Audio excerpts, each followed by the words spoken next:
வெண்முரசு. வெய்யோன் 21. பகுதி 3. சிறை பெருந்தாள் 9. வாசிப்பது சந்தீப். வடகலிங்கத்தின் கங்கைக்கரை எல்லையில் இருந்த சியாமகம் என்ற பெயருள்ள குறுங்காட்டின் நடுவே ஆழியரத்தில் கங்கையின் உருளைக்கற்களால் கட்டப்பட்டு சிறிய கொற்றவை ஆலயம் இருந்தது. அதற்குள் 2 முழ உயரத்தில் அடிமரக்குடத்தில் செதுக்கப்பட்ட பாய்கலைப்பாவையின் முதல் விழிச்சிலை ஒன்று காய்ந்த மாலை சூடி காலடியில் குருதி உலர்ந்த கரிய பொடி பரவியிருக்க விரித்த விழிகளும் வளைத்தேற்றைகள் எழுந்த விரியிதழ்களுமாக நின்றிருந்தது. கருக்கிரட்டு வடிந்து இலைவடிவுகள் வான்புலத்தில் துலங்கத் தொடங்கின. காலைப் பறவைகள் எழுந்து வானில் சுழன்று ஓசை பெருக்கின. காட்டுக்கோழிகள் கொலைவில் கொள் கோவே என கதிரவனை கூவியழைத்தன. ஆலய முகப்பில் நின்றிருந்த 4 புறவிகள் சிறு செவியை கூப்பி தொலைவில் நடந்த காலடி ஓசையைக் கேட்டு மெல்ல கனைத்தன. உடனிருந்த வீரர்கள் எழுந்து புறவிகளின் முதுகைத் தட்டி அமைதிப்படுத்தினர். தலைவன் கையசைவால் அனைவரும் சித்தமாக இருக்கும்படி ஆணையிட்டான். வீரன் ஒருவன் மரக்கிளை ஒன்றில் தொற்றி மேலேறி தொலைவில் பார்த்து கையசைவால் அவர்கள்தான் என்று அறிவித்தான். காலடிகள் அணுகி வந்தன. ஆந்தை ஒலி ஒன்று எழ தலைவன் மறுகுரல் அளித்தான். புதர்களுக்கு அப்பால் இருந்து துரியோதனனும் கர்ணனும் பின்னால் சிவதரும் வந்தனர். அவர்களின் உடல் காலைப் பனியில் நனைந்து நீர்வழிய ஆடைகள் உடலோடு ஒட்டியிருந்தன. சிவதர் மெல்லிய குரலில் அரசர் என்றார். வீரர்கள் தலைவணங்கினர். நேரமில்லை என்றான் தலைவன். கர்ணன் துரியோதனனை நோக்கி கை காட்டிவிட்டு முதல் வெண்புறவியில் கால் சுழற்றி ஏறிக்கொண்டான். சிவதர் பால் நுரைத்த நீள்குடுவை போன்றிருந்த கொக்கிரகுகள் பதித்து அம்புகள் செறிந்த அவனுடைய அம்பராத் தோணியை அழிக்க தலையைச் சுற்றி எடுத்து உடலுக்குக் குறுக்காகப் போட்டு முதுகில் அணிந்து கொண்டான். வில்லை குதிரையின் கழுத்திலிருந்த கொக்கியில் மாட்டி தொடைக்கு இணையாக வைத்தான். புறவியின் பின்பக்கங்களில் சேணத்துடன் பிணைக்கப்பட்டிருந்த இரும்பு கொக்கிகளில் மேலும் 4 அம்பராத்தோணிகளை 2 வீரர்கள் எடுத்து வைத்தனர். துரியோதனன் எடையுடன் தன் புறவியிலேறிக் கொண்டு வீரர்கள் அம்பராத்தோணிகளை மாட்டுவதற்கு உதவினான். அவன் புறவி முன்கால் எடுத்து வைத்து உடலை நெளித்து அவன் எடையை தனக்குரிய வகையில் ஏந்திக் கொண்டது. சிவதர் பேசாமலேயே கைகளால் ஆணையிட 3 புறவிகளும் சித்தமாயின. சிவதர் புறவியிலேறிக் கொண்டதும் திரும்பி காவலர் தலைவரிடம் அவன் மேற்கொண்டு செய்வதற்கான ஆணைகளை பிறப்பித்தார். அவர்கள் வந்த படகு குறுங்காட்டுக்கு அப்பால் கங்கையின் கரைச்சதுப்புக்குள் பாய்களை முற்றிலும் தாழ்த்தி சுருட்டி கொடிமரத்தை சரித்து நீட்டி இழுத்துக் கொண்டு வரப்பட்டு 2 ஆள் உயரத்திற்கு எழுந்து சரிந்திருந்த நாணல்களுக்கு உள்ளே இருந்த சேற்றுக்குழி ஒன்றுக்குள் விடப்பட்டிருந்தது. அதனருகே காவல் நிற்கும்படி அவர் சொல்ல அவன் தலை வணங்கினான். அவன் விலகிச் செல்ல பிற வீரர்கள் தொடர்ந்தனர். மீன்கள் நீரின் இலைநிழல் பரப்பில் மறைவது போல் ஓசையின்றி அவர்கள் காட்டில் அமர்ந்தெழுந்தனர். செல்வோம் என்று கர்ணன் தலையசைத்தான். சிவதர் தலையசைத்ததும் கர்ணன் கடிவாளத்தை இழுக்க அவன் புறவி மெல்லிய கனைப்பொலியுடன் முன்குளம்பை நிலத்தில் அரைந்து தலை குனித்து பிடரி சிலிர்த்து தரை முகர்ந்து நீள்மூச்சு விட்டது. அவன் கால் முள்ளால் தூண்டியதும் மெல்ல கனைத்தபடி சரவால் சுழற்றிப் பாய்ந்து குறுங்காட்டுக்குள் நுழைந்தது. இருபக்கமும் சிற்றலை குட்டை மரங்கள் வீசி வீசி கடந்து செல்ல முட்கிளைகள் வளைந்து அவர்களை அரைந்தும் கீறியும் சொடுக்கியும் பின் செல்ல குறுங்காட்டுக்குள் விரைந்தோடிச் சென்றன புறவிகள். குதிரையின் தலை உயரத்திற்குக் கீழாக தம் முகத்தை வைத்து கிளைகளின் எதிரடிகளை தவிர்த்தபடி அவர்கள் சென்றனர். காடெங்கும் புறவிகளின் குளம்போசை ஒன்று பத்தனப் பெருகி துடியோடு துடியிணைந்த கொடுகொட்டி நடனத்தாளமென கேட்டுக் கொண்டிருந்தது. கருங்குரங்குகள் கிளைகளுக்கு மேல் குறுமுழவோசை எழுப்பிக் கடந்து சென்றன. ஆள்காட்டிக் குருவி ஒன்று அவர்கள் தலைக்கு மேல் பறந்து சிறகடித்து கூவியபடி எழுந்தும் அமைந்தும் உடன் வந்து பின் தங்கியது. நிலத்தில் விழுந்து சிறகடித்துச் சுழன்று மேலே எழுந்து மீண்டு வந்தது. தலைக்கு மேல் எழுந்து வானில் கலந்த பறவைகளைக் கொண்டே போர்க்கலை அறிந்த எவரும் தங்களை அறிந்துவிட முடியுமென்று கர்ணன் எண்ணினான். அவன் எண்ணத்தை உணர்ந்தது போல சிவதர் தன் புறவியைத் தூண்டி அவன் அருகே வந்து, இப்பகுதியில் வேளாண்குடிகள் மட்டுமே உள்ளனர். இதைக் காவல் படைகளின் உலா என்றே எடுத்துக் கொள்வார்கள். ஏனெனில் இப்போது அங்கு மணத்தன்னேற்பு நிகழ்ந்து கொண்டிருக்கிறது என்றார். மேலே இலைப்பரப்புக்கு அப்பால் வானம் இளங்கருமையின் அடிவழி என தெரிந்தோடியது. குறுங்காட்டின் ஆழத்திற்குச் சென்றபின் புறவிகளை சற்று விரைவழியச் செய்து மூச்சு வாங்க விட்டபடி பெருநடையில் சென்றனர். துரியோதனன் தன் தோல் பையில் இருந்து நீர் அருந்தினான். கர்ணன் அவனை நோக்க நீரை கர்ணனை நோக்கி நீட்டியபடி நம் படைக்கலங்களுக்கு இன்னும் வேளை வரவில்லை என்றான். பொறுமை. இங்கு நாம் ஒரு போரில் இறங்கினால் நகருக்குள் அந்நேரத்தை இழக்கிறோம் என்றான் கர்ணன். ஆயினும் குருதியின்றி எப்படி எல்லை கடப்பது என்றான் துரியோதனன். கர்ணன் பொறுங்கள் அரசே, தங்கள் வாளுக்கும் அம்புக்கும் வேலை வரும் என்றான். செல்வோம் என்றார் சிவதர். புறவியை தட்டியபடி மீண்டும் விரைவெடுத்து குறுங்காடுகளில் 3 மடிப்புகளில் ஏறி இறங்கி காடருகே இருந்த சிற்றூர் ஒன்றின் மேய்ச்சல் நிலத்தின் விளிம்பை அடைந்தனர். கண்டெழுந்த காலை தொலைவை அண்மையாக்கியது. மரப்பட்டை கூரையிட்ட சிற்றில்லங்களுக்கு மேல் அடுமனை புகையெழுந்து காற்றில் கலந்து நிற்பதை பார்க்க முடிந்தது. புலரியொளி எழவில்லை என்றாலும் வானம் கசிந்து மரங்களின் இலைகளை பளபளக்கச் செய்தது. புல்வெளியிலிருந்து நீராவி எழுந்து மெல்ல தயங்குவதைக் காண முடிந்தது. சிற்றூரின் காவல் நாய்கள் புறவிகளின் வியர்வை மணத்தை அறிந்து குரைக்கத் தொடங்கின. 2 செவ்வைக்கோல் நிற நாய்கள் மேய்ச்சல் நிலத்தில் புகுந்து காற்றில் எழுந்த சருகுகளைப் போல அவர்களை நோக்கி ஓடி வருவதை கர்ணன் கண்டான். இந்தச் சிற்றூரை நாம் கடந்து செல்ல வேண்டுமா என்று திரும்பி சிவதரிடம் கேட்டான். ஆம், ஆனால் இதை இன்னும் இருளிலேயே நாம் கடந்து செல்வோம் என்று எண்ணினேன் என்றார் அவர்.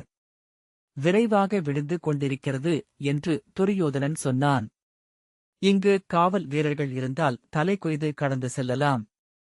இது எளிய வேளாண்குடிகளின் சிற்றூர் என்று மீசையை நீவியபடி கர்ணன் சொன்னான். இன்று அவர்களின் நன்னாள். இல்ல முகப்புகளில் மாவிலை தோரணங்களும் மலர் மாலைகளும் சூட்டப்பட்டுள்ளன. புலரியிலேயே எழுந்து சமைக்கத் தொடங்கிவிட்டனர். அடுமனைப்புகையில் வெல்லத்தின் நறுமணம் உள்ளது என்றார் சிவதர்.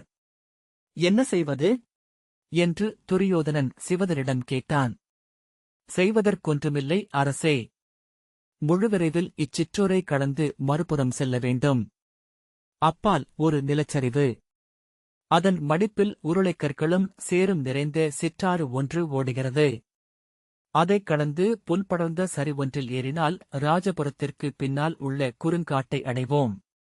அரை நாழிகையில் அக்காட்டைக் கடந்து கோட்டையின் பின்பக்கம் உள்ள கரவு வழி ஒன்றை அடையலாம்.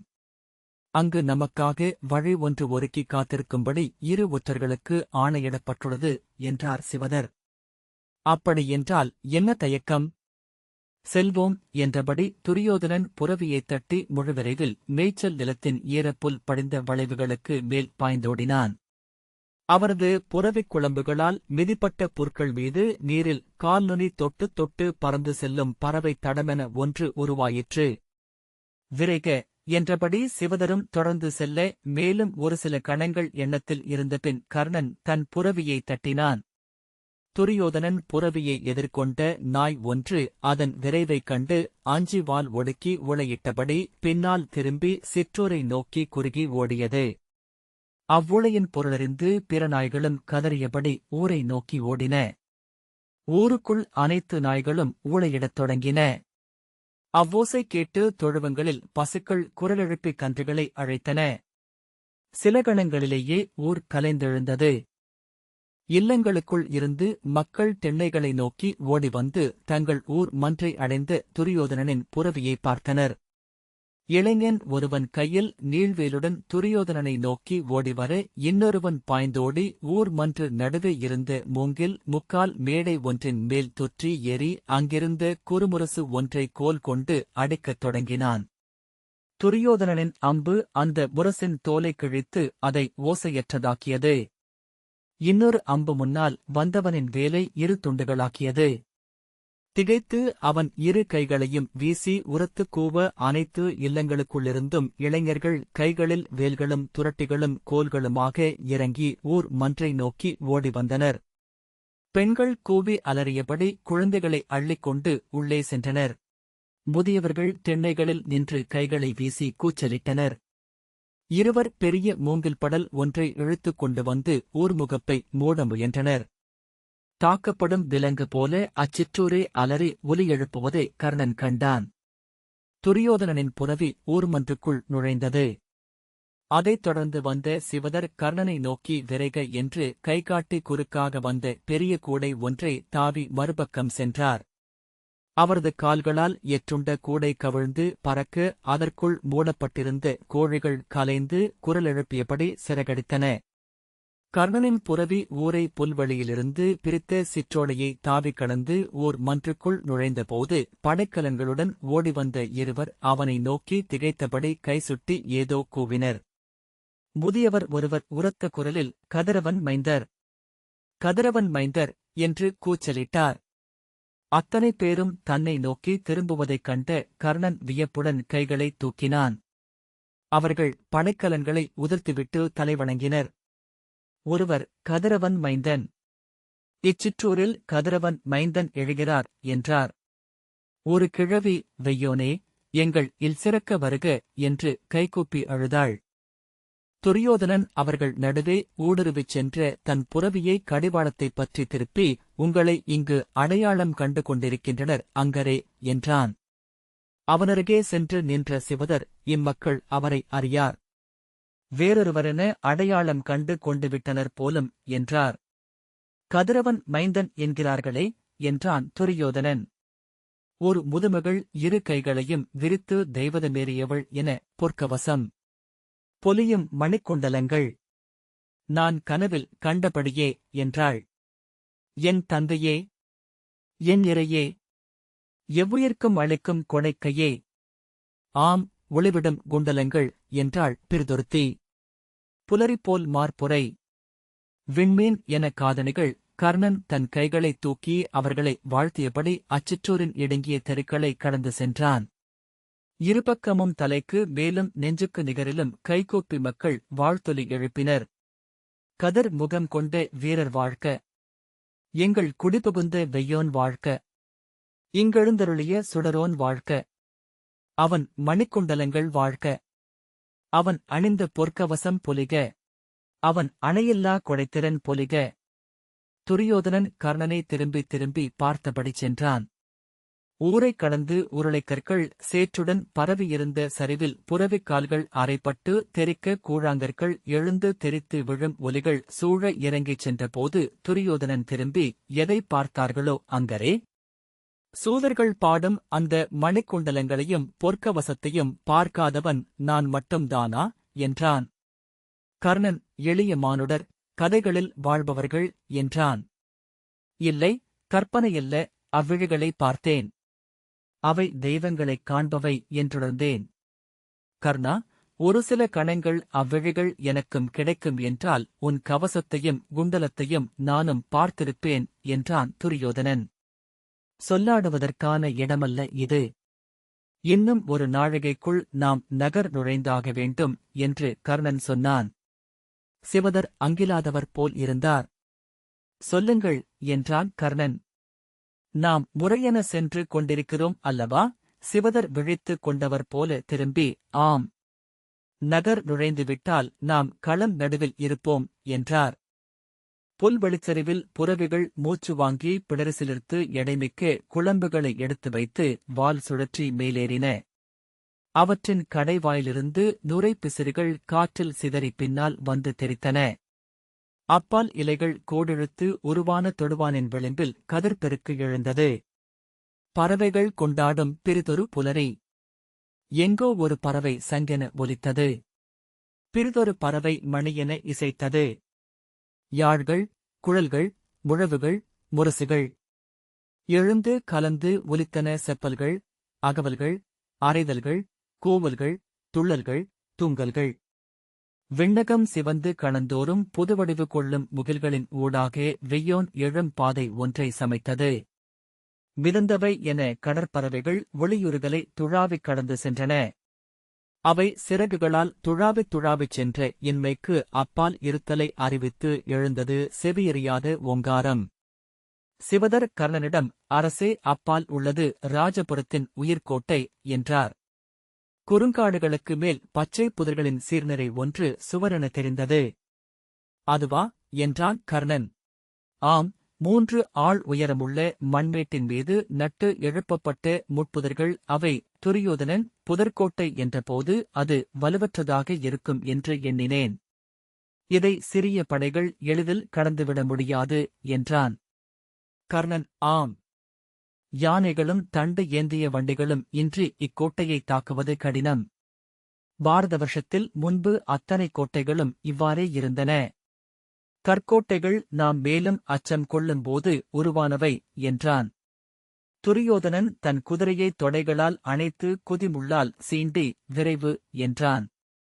வில்லை கையில் எடுத்து நாணை கொக்கியில் அமைத்து இழுத்து விம்மலோசை எழுப்பினான். அவ்வோசையை நன்கு அறிந்திருந்த மரத்துப் பறவைகள் கலை ஓசை எழுப்பி வானில் எழுந்தன. கர்ணன் தன் வில்லை எடுத்துக் கொண்டான். சிவதர் அவர்களுக்குப் பின்னால் தன் புரவியை செலுத்தினார். மூவரும் இடையளவு உயரமான முட்புதர்கள் மண்டிய வெளியினூடாக சென்றனர். அவர்களின் உடலில் வழிந்த பனித்துளிகளின் ஈரத்தில் காலையொளி மின்னியது. புரவிகள் மிதித்துச் சென்று மண்ணில் ஊறிய நீரில் செங்குருதியென நிறைந்தது. துரியோதனன் அமைதி கொண்டு விட்டிருந்தான். அவனுடைய உடலுக்குள் வாழ்ந்த ஆழுலகத்து பெருநாகங்கள் படமெடுத்துவிட்டன என்று தோன்றியது. தோள்களிலும் புயங்களிலும் தசைகள் இறுகி விம்மி நெளிந்து அமைந்து கொண்டிருந்தன. இறை நோக்கி பாயும் பருந்தென சற்றே உடல் சரித்து தலை முன்னீட்டி காற்றில் சென்றான். கர்ணனின் விழிகளில் மட்டுமே உயிர் இருப்பதாகத் தோன்றியது. குறுங்காட்டைக் கடந்ததும் சிவதர் அந்தப் பக்கம் என்று கையால் காட்டினார். கர்ணன் துரியோதனனை நோக்கி விழியசைக்க அவன் தலையசைத்தான். மூவரும் அக்கோட்டையை நோக்கிச் சென்றனர். முட்புதர்கள் ஒன்றோடொன்று தழுவிச் செறிந்து எழுந்த பசுங்கோட்டை முற்றிலும் மண் தெரியாததாக இருந்தது.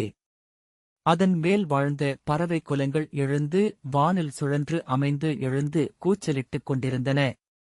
சிவதர் தொலைவில் தெரிந்த மஞ்சள் அசை ஒன்றைக் கண்டு அங்கே என்றார்.